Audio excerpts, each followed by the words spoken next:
En la consulta del PLD el pasado domingo, papeleta no mató a menudo. Más bien, el contar con un equipo político propio, lo interno de la organización, venció a la popularidad y al prestigio personal en la sociedad en general. Y es que en las internas solo vota el militante comprometido. En las internas de los partidos, los seguidores pasivos y la sociedad civil casi entera descansan. Entonces, definido el escenario electoral, el PRM, el PLD y la LFP, que hoy constituyen nuestra partidocracia, deben entender que en ella se apoya y desde ella se ejerce la democracia.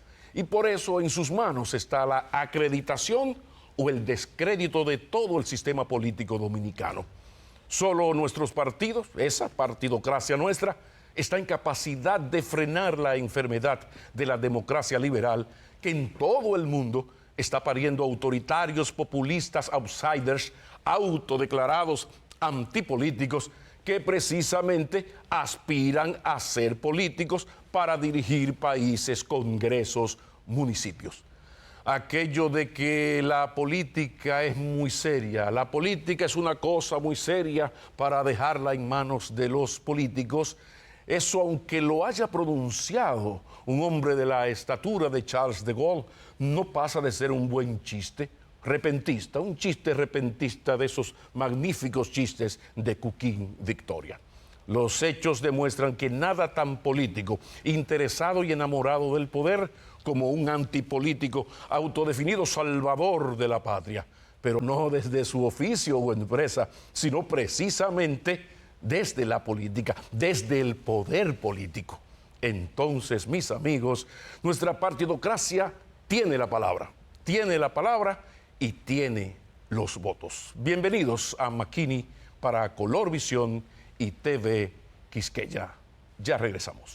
Continuamos. Como ustedes saben, mis amigos, pues los resultados de la consulta del PLD pues han definido el escenario político. El tablero político electoral ya está ahí para que juguemos sobre él.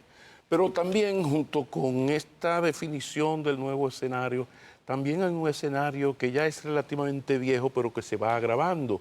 Y es esto de lo que yo llamo la comunicación coprológica, que tiene que ver con los cambios que han provocado los avances de las redes sociales, de las plataformas, lo que ha traído esta sociedad digital. En este sentido es muy tan necesario como útil poder conversar con a pesar de su relativa juventud, todo un especialista en comunicación política y en manejo de redes sociales. Desde Chile, importado por razones académicas y del corazón, con nosotros el joven, relativamente joven, Felipe Vallejo. Un placer, Felipe. Gracias por aceptar la invitación. Pablo.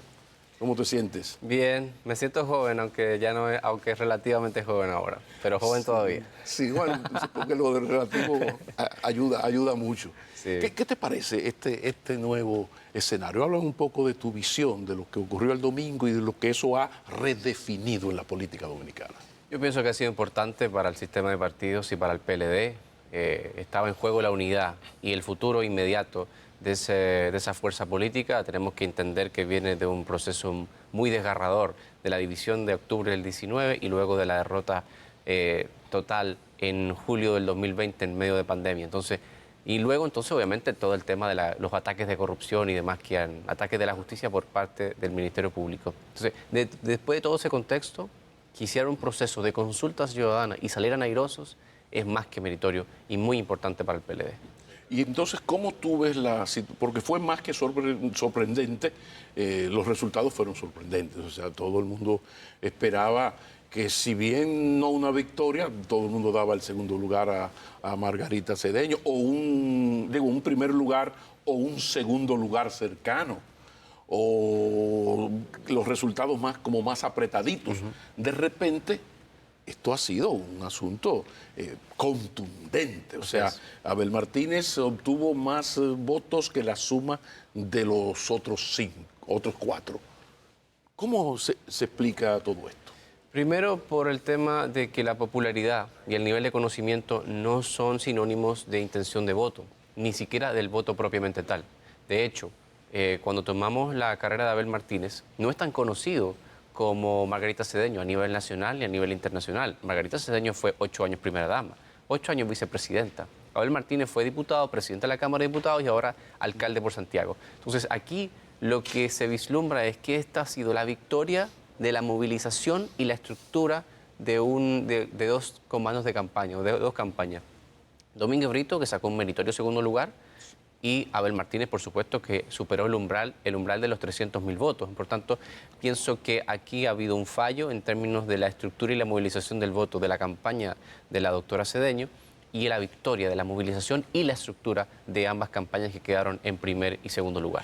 Felipe, llama mucho la atención la sociedad dominicana, la sociedad política dominicana, es casi la excepción en América Latina. Hay momentos donde la partidocracia, el sistema tradicional de partidos políticos de las sociedades latinoamericanas está en grave crisis o en relativa crisis, pero está en crisis. Hay problemas, está el fenómeno de los outsiders, todo este tipo de cosas.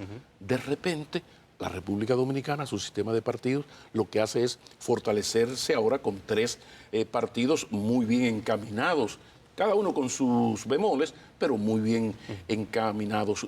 Yo sé que ya eres un estudioso de varios años en profundidad de la realidad dominicana. ¿Por qué esa característica del sistema político dominicano tan diferente a los demás? Para bien o para mal, somos un país muy conservador y también eso se extrapola al ámbito político. Aquí lo vemos siempre con los partidos políticos y las grandes figuras que nacen de los partidos políticos o figuras que van de la mano de los partidos políticos. Pero aquí yo creo que estamos a años luz, o bueno, siendo menos exagerado, categórico, ¿verdad? Menos categórico, estamos a una gran distancia de un outsider como un Nayib Bukele, como un Donald Trump, o un dirigente juvenil que escale a la presidencia como lo hizo Gabriel Boric en Chile. Yo pienso que todavía de los partidos van a nacer las figuras presidenciales, por lo menos del proceso 2024 y probablemente 2028. Y, o sea, en términos generales, yo pienso que a veces es bueno, a veces es malo, depende de la cosmovisión. Claro, claro. Pero el hecho de que seamos conservadores, eso se extrapola al ámbito político. Y por eso que hoy tenemos partidos mucho más sólidos. De hecho, no estamos blindados de una posible crisis social, económica y política. Pero República Dominicana, por tener una macroeconomía sólida y por tener esta tendencia conservadora, eso de alguna forma protege el sistema de partidos y hoy lo vemos claramente reflejado. ¿Hasta qué punto esto puede llegar sí puede llegar al cambio en cuanto al político tradicional, a los liderazgos ya de mayor tiempo, de mayor experiencia, en el sentido de que ya el candidato del PLD es una persona de 50 años, Abinader tiene 53, uno sospecha que si el presidente Fernández no gana ahora en el 24, el candidato que uno ve desde ya es su hijo Omar Fernández, que ya va a ser un señor, uno lo ve como joven, pero ya va a ser un señor. Sí. En el 28 Omar ya va a tener por encima de los 35 y cuidado, sí. 38 años. Hoy tiene 31, sí, o unos 37, 38 años. 37 años, 38 tenía Felipe cuando llegó y tenemos ahí el caso excepcional de Gabriel sí, Boric en Chile. 36 tiene Boric, sí. Entonces, ¿es posible entonces que a partir de ahora, además del fortalecimiento de los partidos, pero sí la fortaleza de la partidocracia, pero que sí a partir de ahora ya la política haya una renovación generacional y que sean muchachos, entre comillas, de 40 y tantos, 50 o excepcionalmente en el caso de Omar, de 37, 38? Totalmente de acuerdo, Pablo. De hecho, la transición ya comenzó. Que haya resistencia de algunas personas es otra cosa, pero la transición hacia nuevas generaciones ya comenzó. Hoy tenemos un presidente que nació fuera de la era de Trujillo. Hoy tenemos un candidato al PLD que nació fuera de la era de Trujillo. ¿Quién es el otrora líder del PLD, expresidente y actual presidente del Partido de la Revolución Dominicana? Bueno, del país y ahora del PLD, Danilo Medina, pero está impedido constitucionalmente. Sí, claro. Hipólito Mejía está en términos prácticos impedido o incapacitado de llegar a la presidencia porque lo ha intentado 2 veces en primarias y ha sido derrotado en ambas ocasiones por Luis Abinader. Y en el caso de Leonel Fernández es el último superviviente de esta generación, claro, que yo pienso que ya con 70 años y un poco más, en el 2024, pienso que si no alcanza la presidencia en el año 2024 es momento de revisitar cuáles son sus prioridades y objetivos en el plano inmediato. Porque evidentemente, si él aspira a que Fuerza del Pueblo sea un partido competitivo más allá de su figura, en el 2024 es el punto de quiebre para él. De ganar la presidencia es otra cosa, pero de no ganar las elecciones es momento de darle paso a las nuevas generaciones.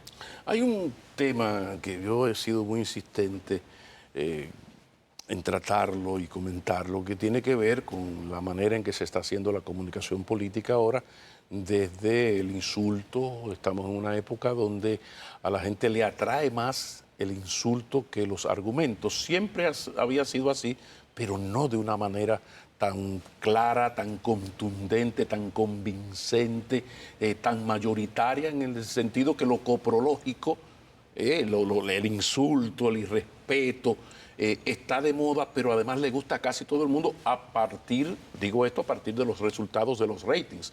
Si tú tienes un programa que argumenta e insulta poco o casi nada, tus ratings bajan. Si tú tienes un programa no para argumentar, sino para despotricar, pues la gente, en sentido más general, pues te sigue. Y eso lo ven los partidos. Y los partidos en la política son como los empresarios con sus productos. Donde está el mercado va el empresario, donde están los votos va el político, aunque sea lo peor, lo más deleznable, lo que tú quieras. Hablemos un poco de ese tipo de comunicación que se está haciendo dominante, incluso en la lucha político-electoral. Lamentablemente la comunicación va girando hacia allá y las campañas obviamente también. Se ha llevado a un nivel de exageración importante. Desde siempre ha existido la campaña sucia, el bulo, como se le llama antiguamente y se le conoce actualmente como fake news, o noticias engañosas o falsas. Y por supuesto este tema del irrespeto entre personas que piensan distinto. La red social Twitter es un monumento a ese lenguaje, a ese intercambio donde no prima las ideas, sino prima los ataques personales. Pareciera que nos sentimos protegidos desde detrás de una cuenta de Twitter y desde mi teléfono para poder insultar a todo el mundo que no piense igual que yo. La era del debate de las ideas está muriendo poco a poco. Es lo que algunos dicen el fin de la era de la razón y el comienzo o el avasallamiento de la era de las emociones. Yo pienso que en ese sentido la campaña política simplemente viene a reforzar lo que socialmente está primando, que es el irrespeto, que es la campaña sucia, que es la desinformación. Había un estudio del MIT de Estados Unidos que analizaba la velocidad de cuán rápido viaja una noticia auténtica, que probablemente no sea muy escandalosa ni muy ruidosa, al lado de una noticia falsa, que usualmente son muy ruidosas o son muy exageradas en términos generales. Y se descubrió que las noticias engañosas viajan 6 veces más rápido que una noticia real. No hay cómo competir con eso. Es como poner un Sonata al lado de un Ferrari. Y entonces es imposible competir en rating, en likes, en views, en publicidad. Al final, esto es simplemente un tema de negocio y un tema de capitalización política. Entonces, es grave porque esa relación 6-1 también se da en cuanto al alcance, no solo en la velocidad. Exacto. O sea, si tú dices que Juancito Pérez Vidal, el dirigente político de tal organización, vendía drogas en su adolescencia y violó a una vecina, resulta que esa noticia viaja en ese mismo estudio, viaja 6 veces más rápido, llega a 6 veces más personas que la persona que van a leer, van a consumir el desmentido con el documento. O sea, aplícalo aplícalo con la columna que publicaste esta semana sobre las noticias de Abel Martínez. Poca gente vio, o menos gente habrá visto, el discurso de Abel Martínez cuando gana la consulta ciudadana versus las noticias que circularon sobre su supuesta vida íntima o sobre su supuesta vida, doble vida, sobre una supuesta homosexualidad, este tipo de cosas que a mí me parecen totalmente irrelevantes. Él puede hacer lo que quiera en su vida privada, pero dejando eso a un lado, esas noticias o esos rumores sobre su doble vida o supuesta doble vida viajaron, estadísticamente hablando, 6 veces más rápido. Es decir, si el discurso de Abel Martínez llegó a 10.000 personas, estamos hablando de que en el mismo lapso de tiempo esos rumores llegaron a 60.000 personas, haz el cálculo matemático extrapolándolo a cientos o miles. ¿Qué es lo que confirmó, que viene a confirmar el estudio de MIT. Exacto. Lo que es muy grave porque entonces, fíjate que en el caso de Abel es algo asqueante, lamentable, pero no hay manera de ser contundente. Ahora, en el caso, por ejemplo, de cuando Trump dice Barack Obama no es estadounidense, bueno, inmediatamente se le presentan los documentos. Mire aquí, aspirante Homo sapiens, mire lo que dice aquí. A él no le importó porque él sabía eso. Entonces, él sabía de antemano eso. Te adelanto la pregunta después de la pausa. ¿Hacia dónde va el buey que no hará? ¿Hacia dónde va una sociedad política o no, donde la verdad no es importante y donde triunfa y de qué manera la mentira? En un mundo donde ya hay alternativas a la democracia liberal, que en Europa ahora se le llama la iliberal, que son estos Erdogan, esto lo que está pasando en Polonia, lo que le viene a Francia con Le Pen. Hablemos de eso después de la pausa. Perfecto. Ya regresamos. Felipe Vallejo, consultor en comunicación política, especialista en redes sociales. La democracia liberal en crisis, avanza a lo que llaman la democracia liberal, que va a elecciones, más o menos las gana de manera más o menos democrática, pero a la hora de la verdad, bueno, es autoritaria, casi tiránica, y bueno, tenemos el vecino nicaragüense, por ejemplo, pero en Europa, que es peor todavía, tenemos el avance, la derecha está de moda, sí. En Vox, PP, Vox, está ahí a la puerta del poder, está la Marine Le Pen, en Alemania pasa lo mismo, ya viste lo que ocurrió con la señora en Italia. En Italia. Entonces, hablemos de la democracia liberal, o mejor, de la democracia liberal. ¿Qué se puede hacer para encauzar esto? Convivir con la realidad, no queda de otra. Hay filósofos que acuñan el término infocracia. Ya el poder no está en los medios de producción, dicen estos grandes pensadores, sino que está en el poder de la información. Porque antiguamente siempre hemos tenido un problema de quiénes accedían a la información y quiénes producían esa información. Eran unos cuantos pocos medios hace 50 años probablemente. En esta era ya no es un tema de acceso a la información, sino a la capacidad de discernir entre lo que es información de calidad y lo que es simplemente una mentira.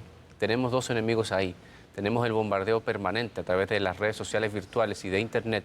Y, por supuesto, tenemos los propios prejuicios que cada uno trae consigo, que simplemente nos motiva a reforzar nuestras propias creencias antes de ceder o de convencernos de que lo que nosotros pensamos no era lo correcto.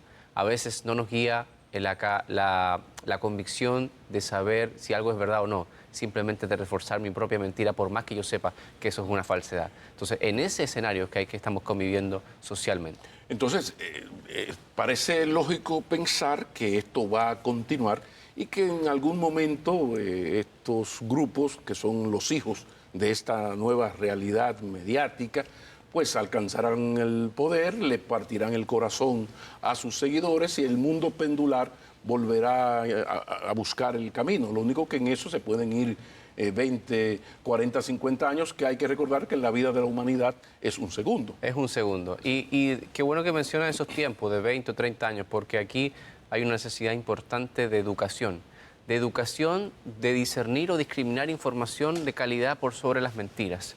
Yo pienso que ahora, antiguamente era la lucha por el acceso a la información. Hoy cada persona se cree como que es un medio de comunicación. Cada quien es un New York Times. Es un New York Times, tiene su propia fuente. Me causa mucha gracia y a la vez mucha tristeza cuando veo gente en Twitter diciendo de fuentes altamente fidedignas, como si eso fuera creíble o se lo acabo de inventar.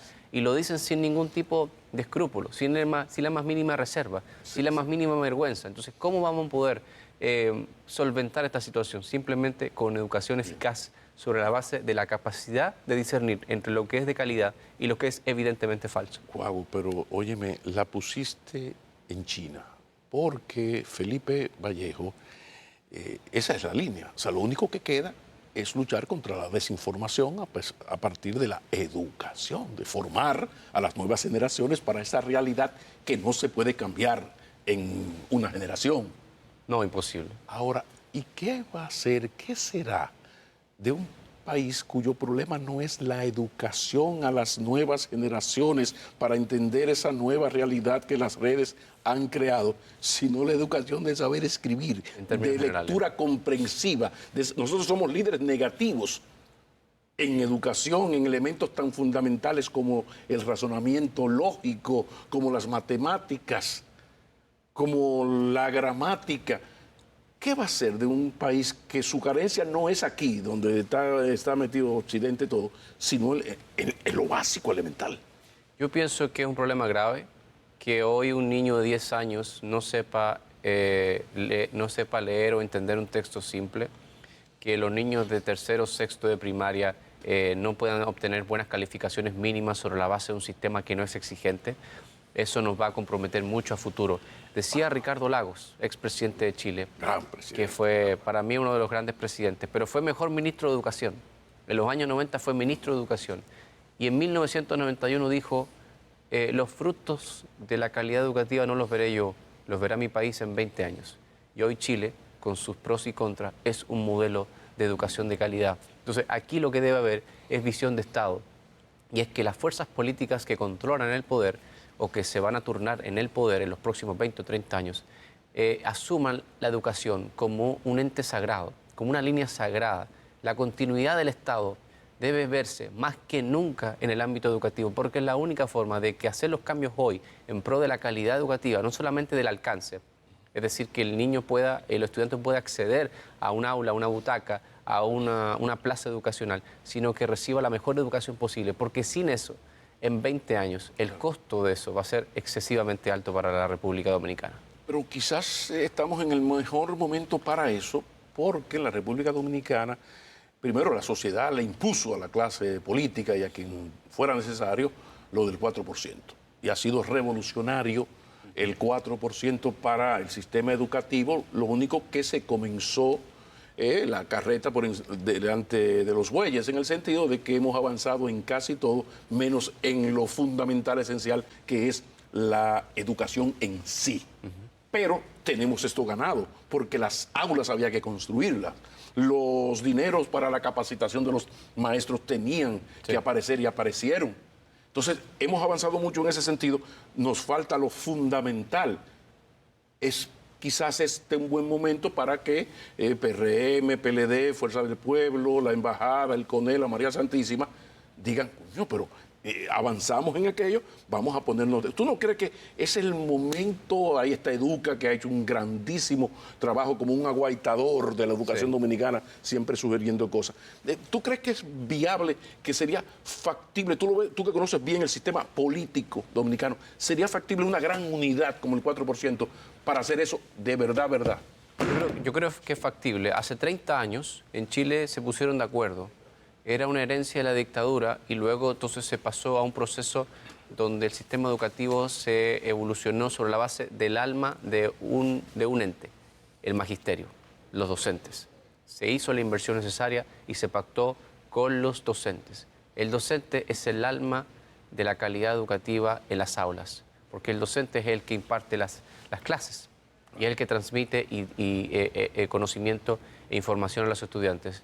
Pienso que debe existir un pacto entre las fuerzas políticas con un plan a 20 o 30 años, inalterable en el tiempo, sin importar quién gobierne, porque es la única manera, que la educación deje de ser vista como una fuente de pago de favores políticos y pase a ser un espacio sagrado, porque de ahí entonces nacerá el país al que todos aspiramos. Es un gran acuerdo nacional, que mira, vamos a hacer politicaría en agricultura, en qué sé yo, en industria y comercio. Pero educación es intocable. Pero eso no, todito te lo consiento, menos faltarle a mi madre, aquella poesía Hoy le estamos popular. faltando a nuestra propia madre, que es la educación. Totalmente.